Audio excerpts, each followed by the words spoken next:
What's up, y'all? Welcome back to a special edition of Us vs. Them MMA. I'm your host, Vince, and we're going to break down the Francis Ngannou versus Philipe Lins fight happening on the MVP card this weekend. Right now, we have Francis Ngannou sitting at a minus 2,000 favorite, heavy favorite, and you got Philipe Lins on the other side of plus 830 underdog.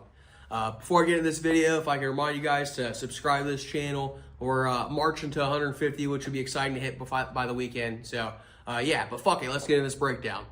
When I saw this fight get signed, I had a lot of questions that the first question that I had was, why Philipe Lins? Philipe Lins, in his last 4 fights or whatever in the UFC, he fought at light heavyweight. He's found more success at the light heavyweight division in his career, pretty much. I mean, he has had some heavyweight success, but when you look at his UFC career, he definitely had a lot more success at light heavyweight. So it's easy to say he's probably not built for the heavyweight division. And the second question that I really had was, why is Philipe Lins not still in the UFC? I mean, he won his last 4 fights. Usually when a fighter's on a 4-fight win streak, they stick around, they're getting opportunities, they're getting ranked opponents, or even better. So, I don't know why he's not in the UFC. I didn't even do the research. I don't really give a fuck, to be honest with you, because at the end of the day, it doesn't really affect the outcome of this fight, and that's all this channel is really worried about. We're a sports betting channel. But, so why is he fighting light heavyweight? Why is Philipe Lins not in the UFC? All these questions. But here we are. So that's why Francis Ngannou is a minus 2,000. Speaking of why Francis is such a heavy favorite, Philipe Lins has shown throughout his career that his chin is kind of a liability. He's been knocked out 4 times in his MMA career, and I guess not. He's only been knocked out 3 times. One of them was a knee injury, so I mean it's technically a knockout, but that doesn't really count. But he's been knocked out by, like I said, he's been knocked out by Tanner Bozier, which is just not a good look, to be honest with you. Like, getting knocked out by Tanner Bozier's not what you want to see for a guy that's getting ready to fight the fucking most devastating puncher in MMA history. So he's been knocked out by him, but I also saw he got knocked out. Let me get this guy's name. He's been knocked out by a guy named Keibert Silva. Keibert Silva, if you look at his tapology, that dude has fought as low as middleweight. So that dude's a middleweight potentially, and he's knocking out Philipe Lins. Now Philipe Lins is going up against a huge Francis Ngannou. I saw Philipe Lins weighed in at 220 pounds.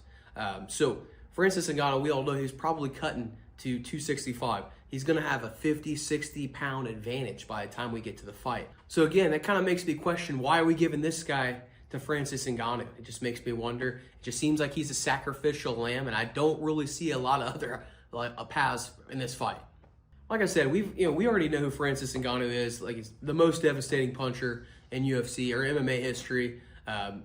If you want to, I mean, everybody that's watching my shit has probably seen the Alistair Overeem, knockout. That was the most violent knockout I've probably ever seen. One of the most, for sure. So, devastating punching power. But not only does he have devastating punching power, but he's gritty. He's shown a willingness to win. We saw that in the Ciryl Gane fight where his knee got fucked up in the fight and he had to resort to plan B. He's traditionally a striker. He wants to knock your head off, but he was having a hard time touching him and his knee was blown out. So he had to go to plan B, which was wrestling. We don't see Francis Ngannou do stuff like that, or we don't see him wrestle in general typically. He doesn't have to typically go that far in the tool chest because he's typically knocking somebody's head off.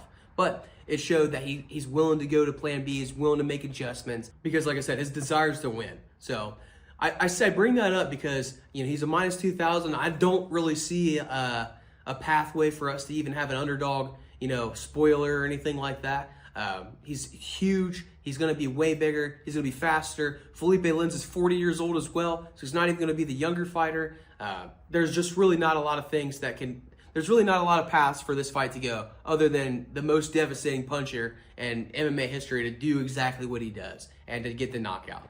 The prop for the knockout right now is sitting at minus 2,000. So if this shit ain't rigged, and I have to say that, if this shit ain't rigged, it's going to happen. He's going to get the knockout. But as a straight up bet, I would fade this big time.